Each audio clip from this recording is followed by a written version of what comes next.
Le financement des études ou de la formation professionnelle est ici un problème majeur. Mais ce n'est pas la seule difficulté à laquelle sont confrontés les Indiens pauvres. Pour vivre, étudier, travailler, pour fonder une famille, il faut un toit. Rien n'est impossible en Inde. C'est toujours une question de moyens. Accéder à la propriété reste un privilège généralement réservé aux castes les plus riches. Ashish Sam vit dans une famille aisée, propriétaire de leur logement. Le soir, quand il rentre de l'école privée, il retrouve sa belle chambre avec un bon bureau pour y faire ses devoirs.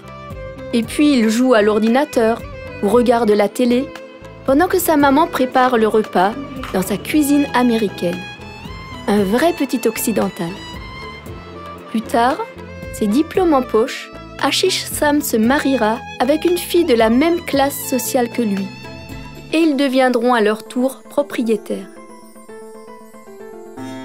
Ashish Sam est né du bon côté de la barrière sociale.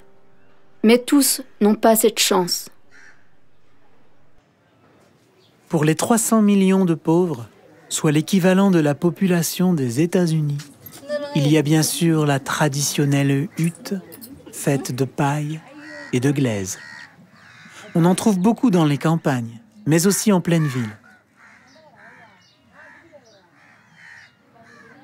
Celle-ci est équipée d'une salle de bain flambant neuve, ce petit carré de paille au premier plan.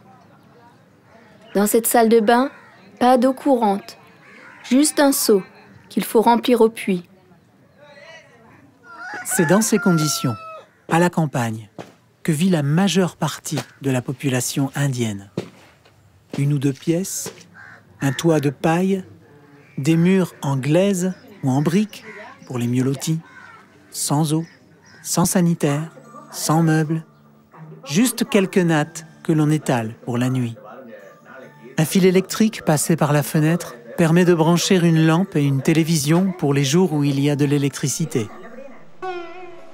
Malgré le manque de surface, la religion a toujours sa place au cœur de la maison, où l'autel est toujours présent chez les hindous.